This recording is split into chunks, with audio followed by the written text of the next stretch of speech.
What's on, where and when. It's the Talk of Nelson. Talk Nelson Radio.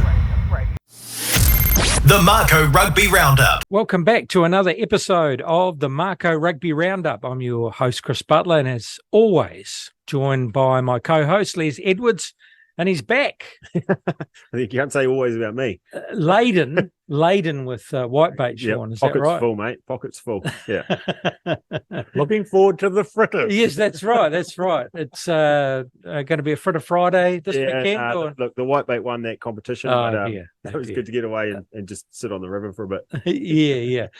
It's nice and relaxing. And Les, how you going, mate? All good? Yeah, good.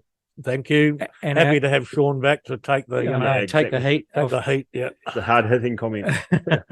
And our very special guest is Mako co-coach Gray Cornelius. G'day, Gray. Great to have you back on the show. Yeah, no, thank you for letting me be here. Last time we spoke to you on the phone, I think it was. So we always say to our returning guests, look at the advancements, but we're struggling to know what we're going to advance next year. But we'll work on it, Les. We certainly will. This week, we're going to be talking Farah Palmer Cup, the NPC International Rugby, as the All Blacks take on France in the opener, and we catch up with Gray about his career so far and the Mako season so far. Our venue sponsor is O'Shedigan's on Bridge Street. If you're looking for a place to talk rugby or anything else with some great company, O'Shedigan's is the spot to be. What's happening on the Shed Chat this week, mate? Big week, mate. Obviously, World Cup's kicking off. Yeah. So we're taking advantage of the generosity of the New Zealand government and allowing venues with the extended liquor license hours and things like that. So, we're all set for a 6:30 a.m. open on Saturday morning. Wow. We'll probably sell more breakfast than we will beer, but both will be available. So, good. Yeah, see how we go. So there might be some whitebait patties to come here. Yeah, right through to Saturday night, mate. We've got the Warriors are in the finals for the first time in a long time. So we'll be definitely organising a party for that as well. And yeah, a lot of rugby on as well. Man, some big games, aren't there? Some big clashes. So it's going to be tense, that's for sure. Yeah. All right, Farah Palmer Cup, and unfortunately, the season comes to an end for the Tasman Mako, but as Bruce Forsyth used to say, didn't they do well? Yeah, it was a very good season overall. The girls can be very proud of themselves, I think. Making the semi-finals for the first time since 2019 is an achievement in itself. Yeah. And look, they did go down to Manawatu Cyclones in a big score. Yeah. But we did comment last week, the Manawatu side, it's a traditional female rugby powerhouse. And just some of the quality Black Ferns and former Black Ferns players I've got makes it very difficult for a smaller province, with 3 club teams. So heads up to the ladies. I don't think things will stop there for Manawatu, though. I just read that Manu Kura won the national secondary schools competition for the girls. So there's a whole new wealth of talent coming through in that region. But well played, ladies, and be proud of yourselves. Yeah, absolutely.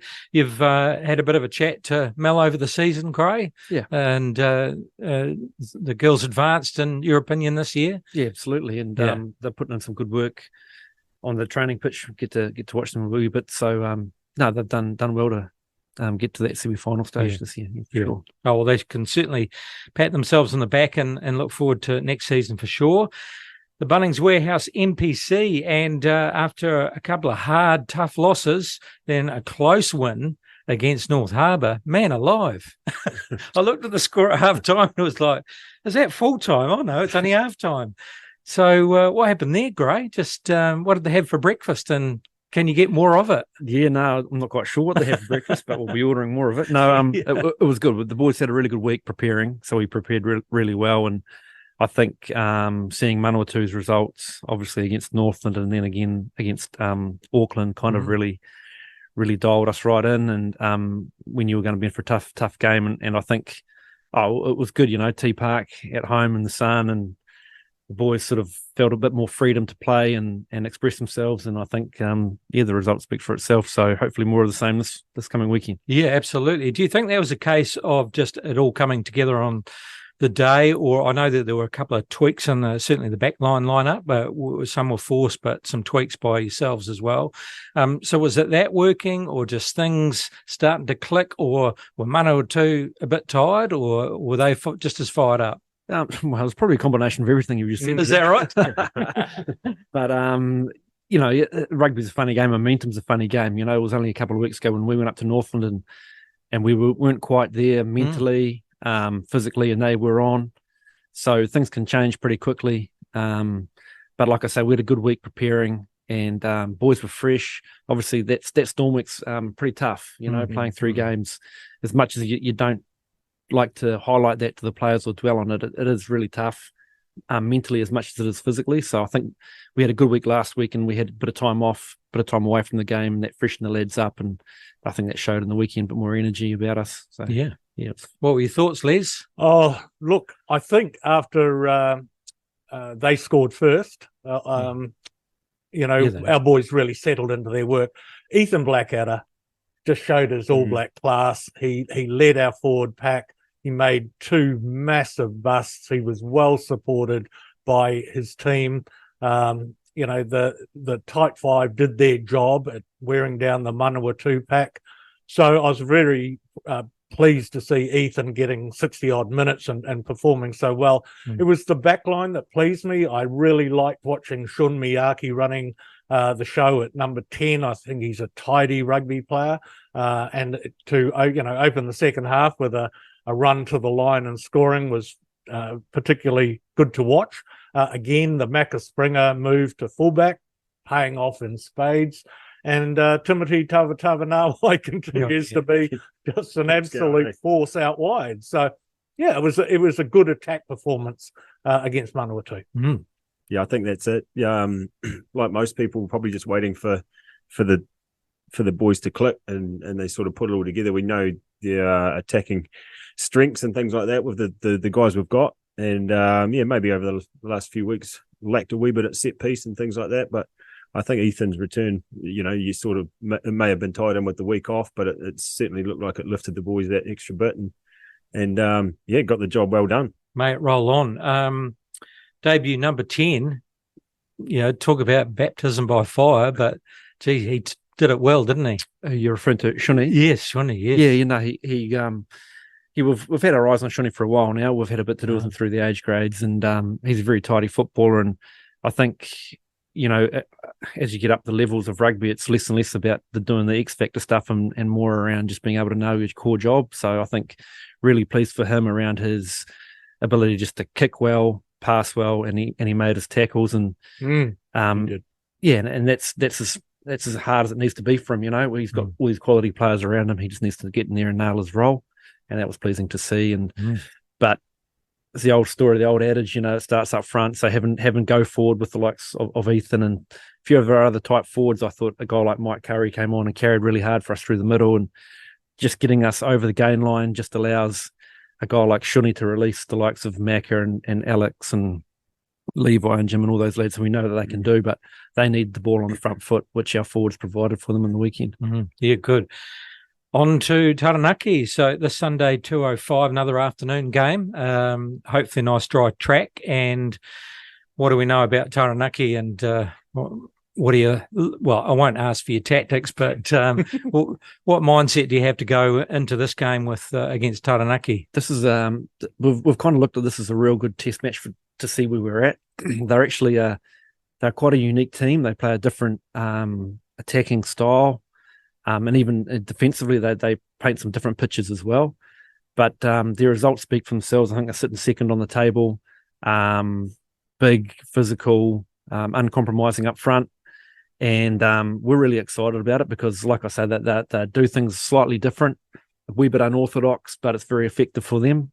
So we've got our work cut out for us defensively in that set piece, a very strong set piece orientated side. So it'll be a true challenge and a good pointer to where we're at. Sort of going back a few years with those big clashes against Taranaki, they were they were tough matches, weren't they? So Les, what are your thoughts going into this game? I agree with Gray that our forwards are going to have to do the battle, and then that Poltros at number 10 for Taranaki is a different type of 10 than, as you say, anyone else you'll see playing.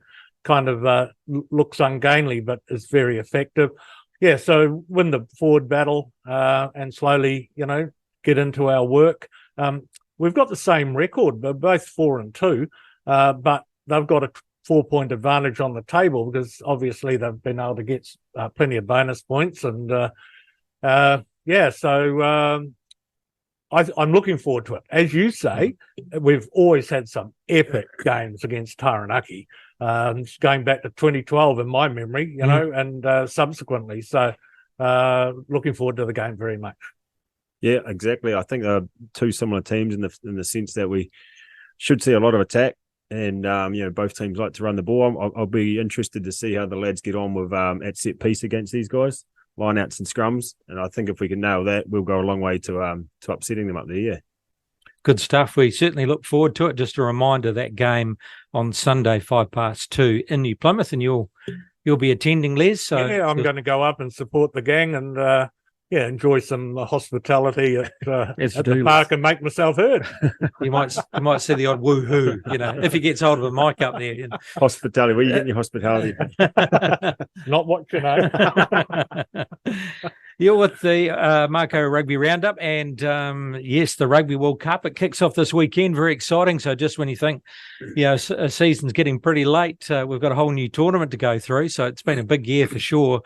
But boy, it doesn't get any tougher than this, does it? So after getting absolutely trounced by South Africa in the warm-up match, we don't know if it was head games or not. We take on one of the favourites in their home stadium. Of course it was head games, mate. Fozzie knows where he's going. All right. It's all planned. Don't it's all part of the panic, game. Don't panic. Don't panic. So, like everyone, I'm pretty excited about this one. The tournament in general is going to be great. And, what a way to start. Straight into it. France. Yeah. But like I say, I think we'll be fine, mate. Don't panic. It's under control. We'll get it. They'll get it done. They'll get it done. Well, I love your optimism. I am nervous. Yeah.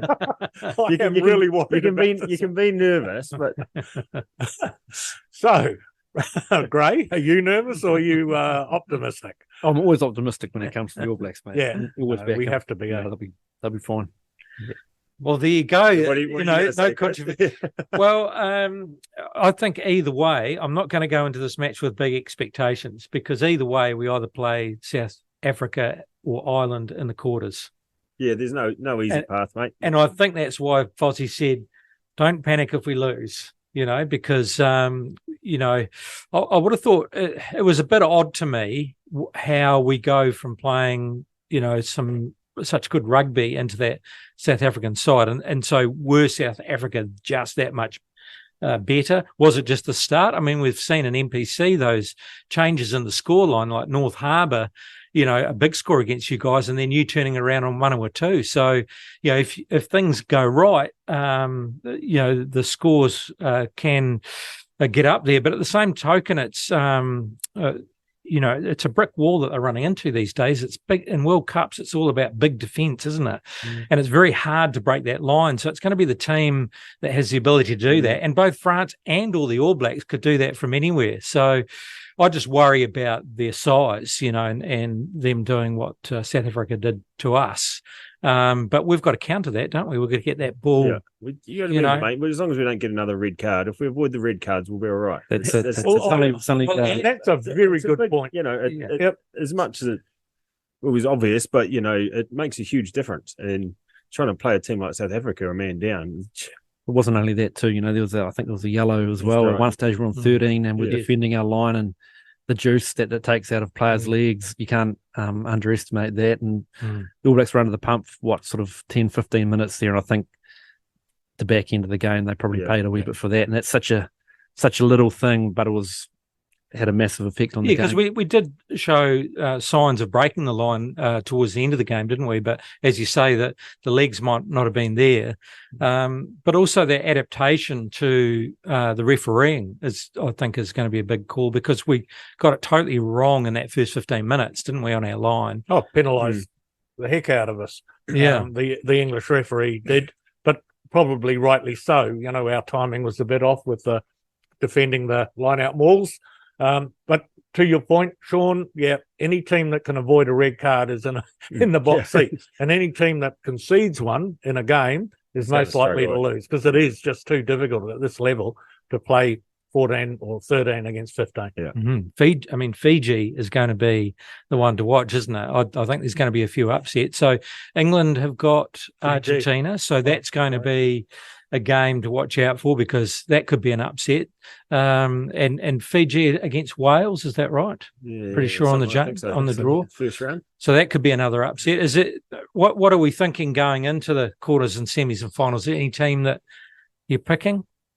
Look, apart from the All Blacks, of course. Apart from the All Blacks, I can't go past them, mate. I haven't even looked at anyone else. So who are we going to face in the final? South Africa. Yeah, I think South Africa. I think South Africa. Yeah, I would think so. Look, it's the other side of the draw. We're in the toughest side of the draw. I mean, I've said it before. They can't do the draw for the 2028 World Cup or 27 World Cup a year after this World Cup. You've got to do it just a year prior, because the seedings change so dramatically. I mean, Aussie can make the semi-finals, and they're not a good team, but such is the weakness on their side of the draw. I'm really hoping that Fiji get over England and are one of those teams on that side of the draw as well to be playing. Let's mix it up a bit. Eh? Yeah, playoffs. Anyone to watch out for in your mind, Gray, apart from the All Blacks? Just the normal candidates. I think. Yeah, I think that you are going to have, I think, probably one-off upsets and stuff like we've seen in World Cups in the past, but I think it's that consistency. If you've got to beat those quality teams week after week after week, it's going to be the normal candidates stepping up at the business end, I believe.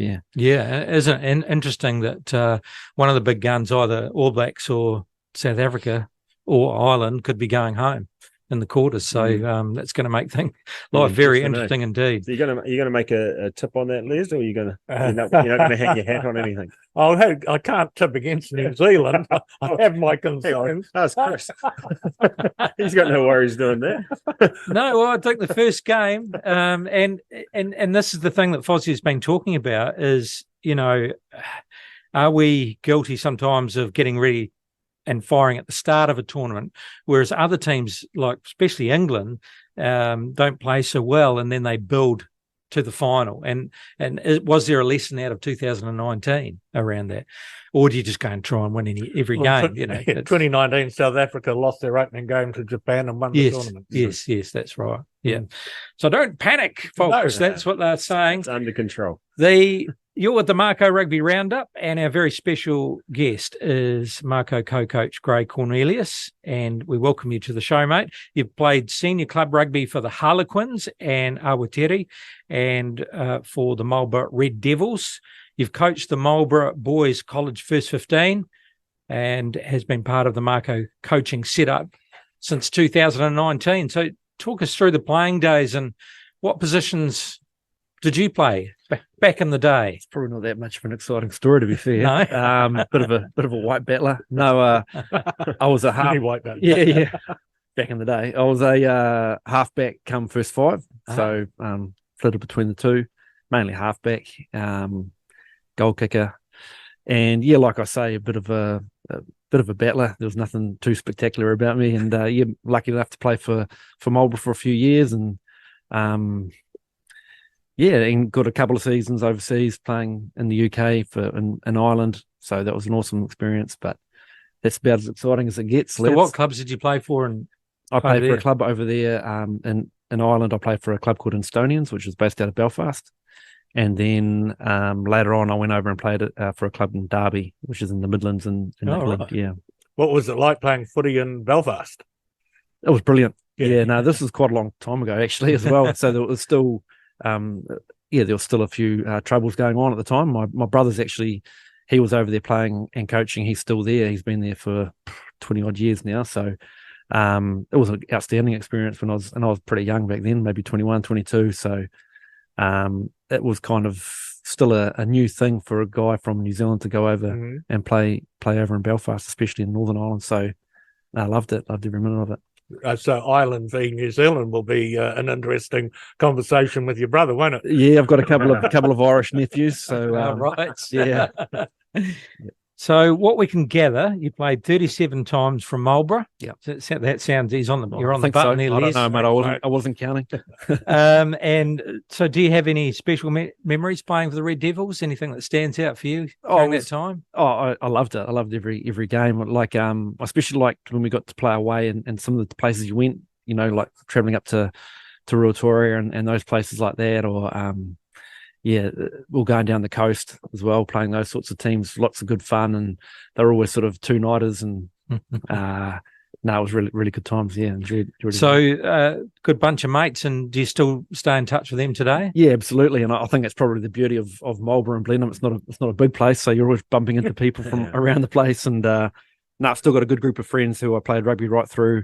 And it's definitely keep in touch with all those lads. Yeah. So we had Wayne Young on the show, halfback, played for Marlborough but played for Central. So did you have much to do with him or against him? Yeah, had a few clashes against Fingers. Yeah. No, he was a real competitor. So clashed many times with him. Yeah, and Aaron Senior, was he in your generation? Yeah, he was. And unfortunately, I spent many a game on the bench while he played.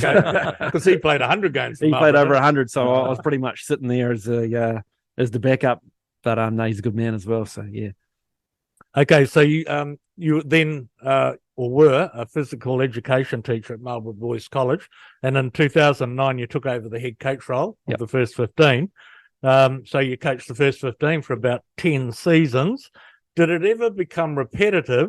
Or was every new season a fresh experience? The beauty of coaching first 15 is that you're always getting a turnover. So you're always getting a turnover of players, and that challenges your coaching as well, because you're working with new players every year, but also you don't know what you're going to get. I guess with Marlborough Boys, we only sort of get what comes through the gate. We're not a school that can offer scholarships or get players in. So one year you might have a gun forward pack, and then the next year you got a gun back line and no forwards, and so that was always challenging. But I really enjoyed that. So in that regard, it didn't become repetitive. What did become repetitive was hopping on a bus every second week and going to Christchurch and back. I got over that pretty quick. But no, I really enjoyed it. Really, I think it's really good. It's really good grounding for coaching. That's for sure, because you're pretty much having to coach pretty much everything and organise, and with that age group they're like sponges, so it's really good grounding. So every year was exciting, but more so than 2013, which was a special year. Which was the year that Marlborough Boys High defeated Nelson College to win the Crusaders Region First 15 comp, what it was known then as the Press Cup. So that sits well with your memories every time you think back to it? Yeah, it certainly was a highlight for me and for the lads involved. Like I say, we're pretty much a bunch of battlers and up against some big schools and big names at the time. So to win it at home, and I guess what made it special was it was against Nelson as well. There's traditional rivalry between Marlborough and Nelson. It was a good day, it was a special day, and I'll always remember that. And see the lads around a fair bit, and some of them are actually still in the team from both teams in the Makos at the moment. So, and and I'm told that Artu likes to remind anyone that I'm sure he does. Marty Verco used to do it all the time as well, much to some of the Nelson lads discussed. We had Mitch Hunt on last week, and he said, he gets reminded. Yeah. So, that the side was coached by Artu Molly, who went on to become I think I might have coached it. You might have captained it. Sorry, yes, fair enough too, mate. Artu captained the side, and any other? You mentioned some people still around. Yeah, who are they? Braden Stewart was in that team. So obviously Braden Stewart, part of the mark, is injured this year, unfortunately. Just trying to think off the top of my head. Not too many involved in the market at the moment. I hope I haven't missed anyone out, but I get a lot of pleasure out of seeing the boys, not necessarily from that team, but from other teams. Like you go and watch Central playing Waitoa, or and you look sitting there in the grandstand, and the majority of the boys, you've had through the college or seen come through the college, and they're still playing the game, and I guess propping up club rugby in Tassie, and I get a big buzz out of that. To know that. I don't know, some way you've helped coach them or keep them engaged in the game. That's pretty cool. Yeah. So the last team you coached was 2019.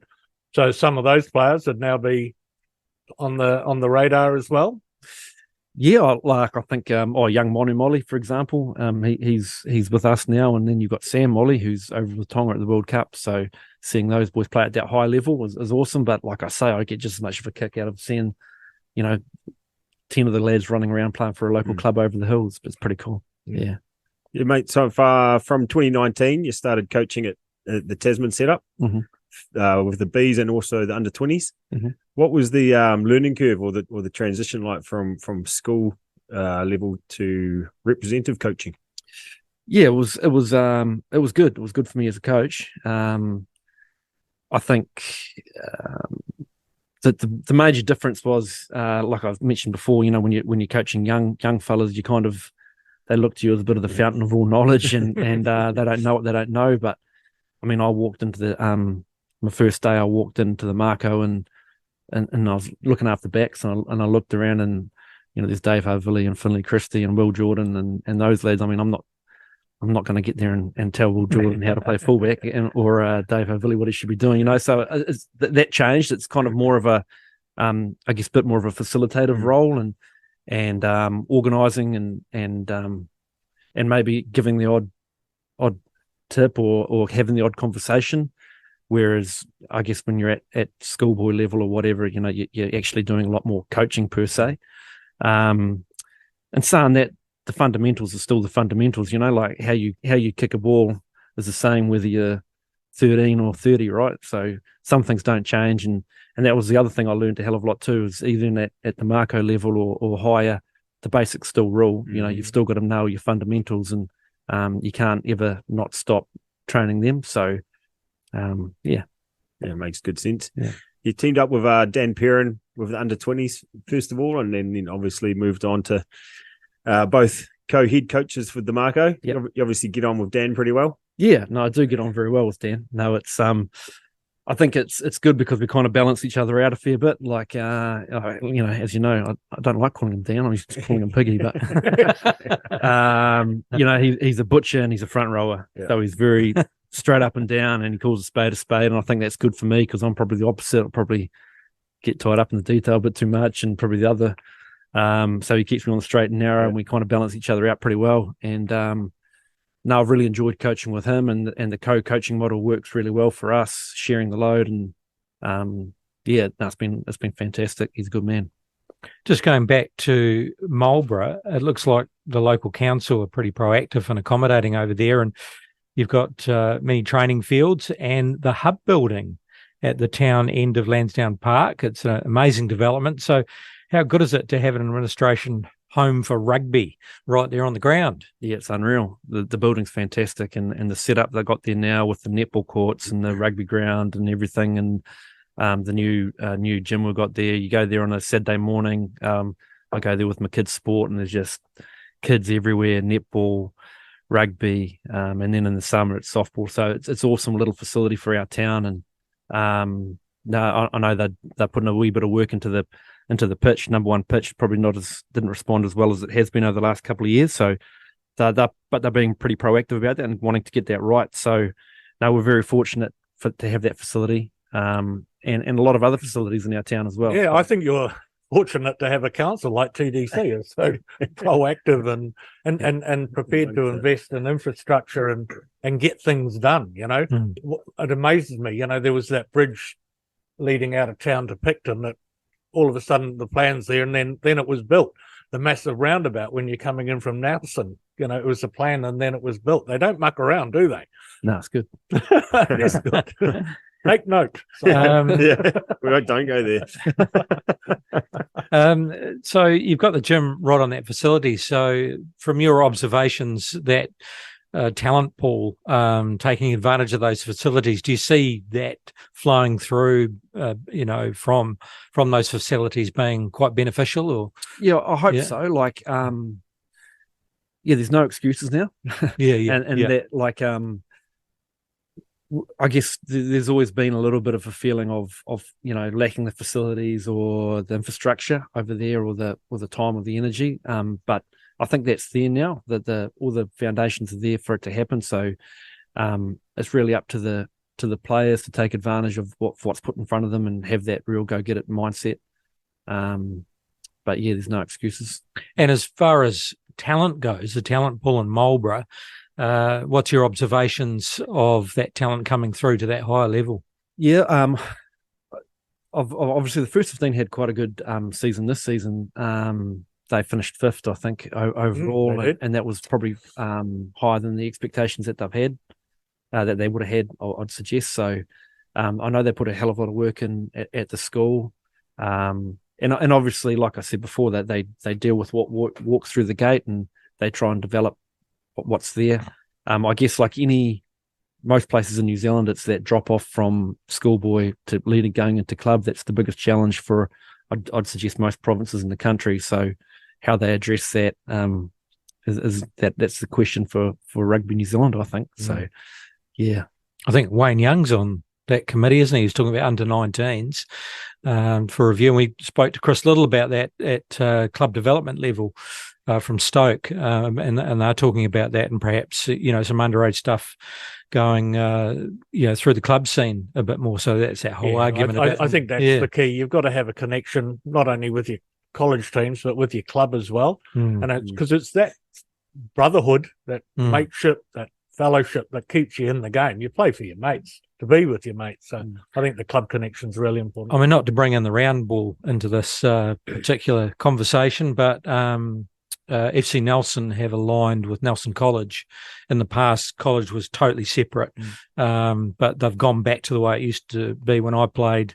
And basically, those college boys are playing club, and then they get selected for college and go away that way. So there's a lot closer connection. So it makes complete sense to me, my man. Yeah. Anyway, we'll see how that goes.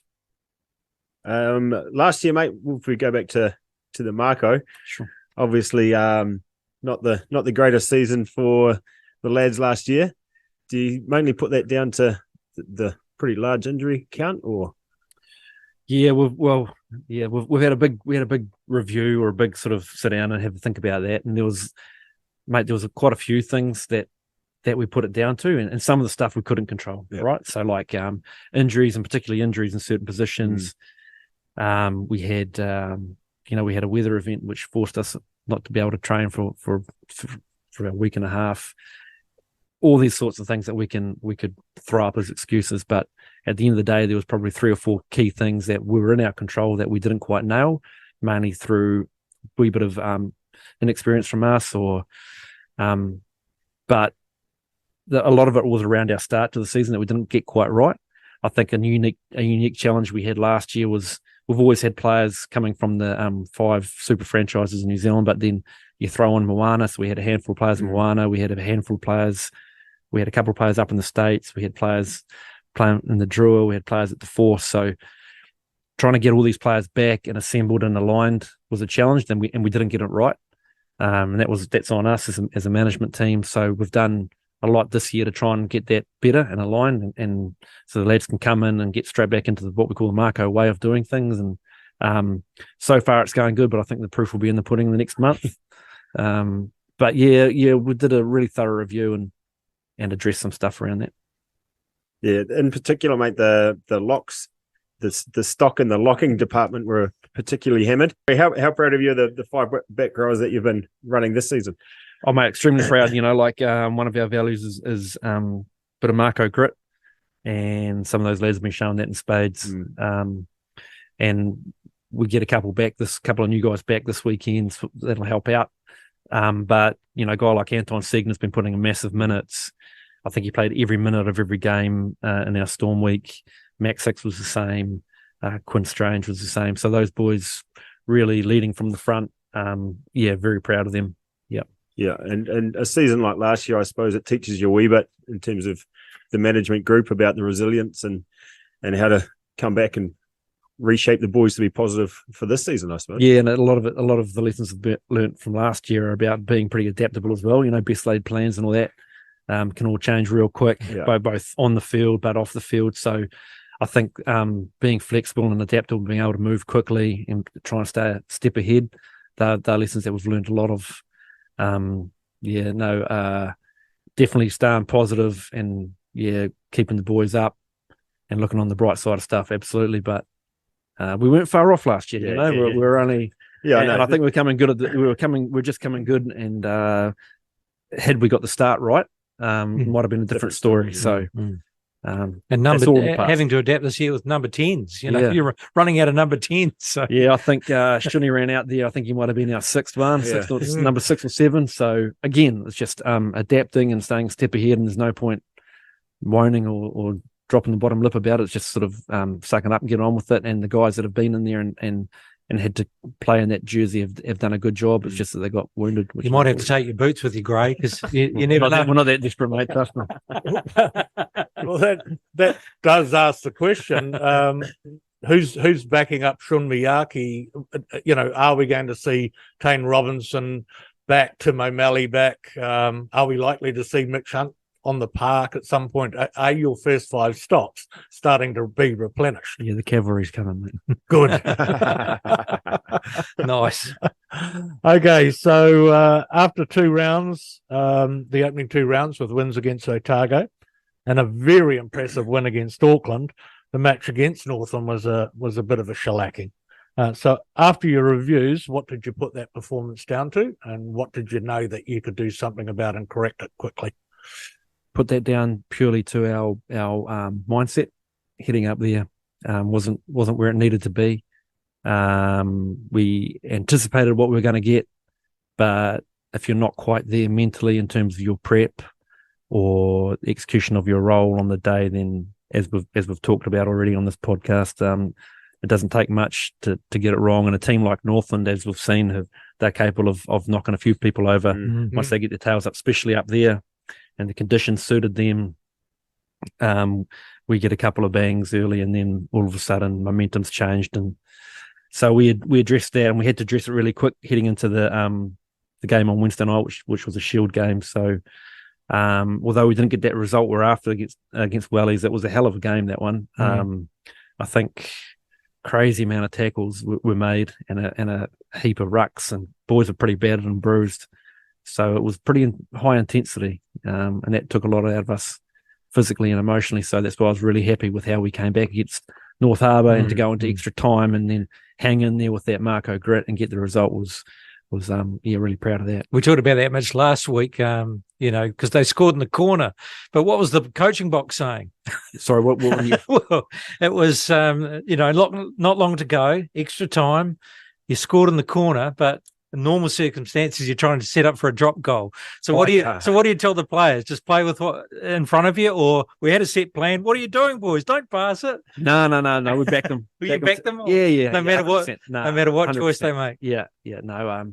And going into that extra time, it was obviously the big thing was playing the right part of the field, maintain the ball. We knew that if we could generate a penalty, then if we're in the right part of the field, we could take the points. But mate, you got to pull trigger. If it's on, it's on. And just like I say, really happy with the boys. So in that circumstance, you always imagine in the coaching box the messages are going down to the park, but do you empower the players in those situations to take total control of that, or is it different strokes for different folks? Do different coaches have different ideas of how you go about that situation, especially in a do or die situation? Yeah, there are certain things you can control and certain things you can't. Like, we in that situation you're referring to, we had advice around if we win the toss, which way we should be playing, or should we be kicking off and stuff like that, or do we make subs and what? But ultimately, we back the lads. I think there's something to be said around the feeling that the boys get on the field and our leaders get on the field. They know where our set pieces are at, or where they're finding inroads and stuff. So I would say probably 70-30. Maybe 80-20 to the players. So, yeah. To the players. Yeah. And we throw out messages and suggestions, but ultimately they don't always get out to the players. And mate, it's their game. Let them play. And there's that saying, if you're asking them to cook the meal, they should choose the ingredients. I remember seeing on YouTube an NRL coach, and the player I think was meant to pick it up and kick it or something, but he decided to run with it, and the coach is going, no, and then he broke through and ran all the way, and then he was going, go. The differences in emotions behind those decisions, but you gotta back your racehorse, don't you? Yeah, nice stuff. Yeah, the funny thing is North Harbour would have been quietly confident with that extra time because they had the wind behind their back. So the boys did really, really well to retain possession and then get the try in the corner. So, yeah, it was important too because it was a bonus point try. So that got the season sort of back on track, didn't it? And allowed you then to get the big win against Manawatu with a good week of rest and then preparation. Yeah. I think that. Like I say, I think that rest was probably the most important thing after a tough old week. But what was it? 2 days away from the game? Pretty much, yeah. Yep. That's what you said, Shawnee.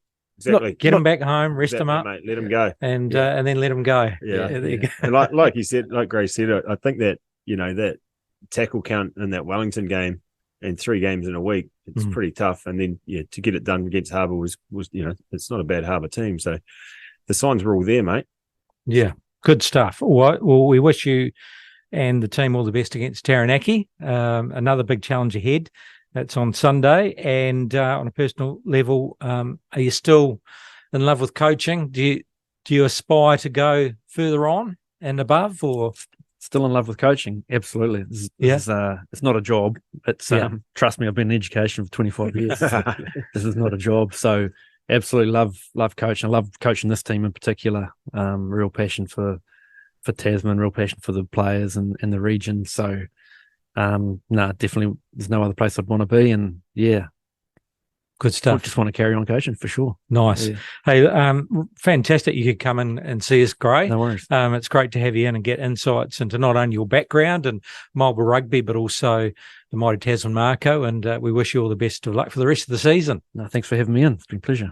All right, lads. And need I ask what's happening this weekend? Exciting weekend, mate. Exciting weekend. All Blacks 13 plus, Mako 13 plus. Warriors 13 plus. Hey, they're in the finals. well, the thing is, we'll back the Mako. They'll take the win away. But the thing is, with both the Wars and the All Blacks, let's not panic because they get a second chance, don't they? Yeah. So stop saying that. They'll be right, mate. They'll win. Don't worry. Is that right? Yeah. I'm looking forward to a weekend in New Plymouth. Yes, Chris, indeed. Yeah, absolutely. Stay out of trouble. I will. I don't get to see the All Blacks because we're flying 6:50 a.m. flight, so might get a glimpse in transit at the Wellington airport. Won't get to see the Wars because we'll be at a restaurant and bar.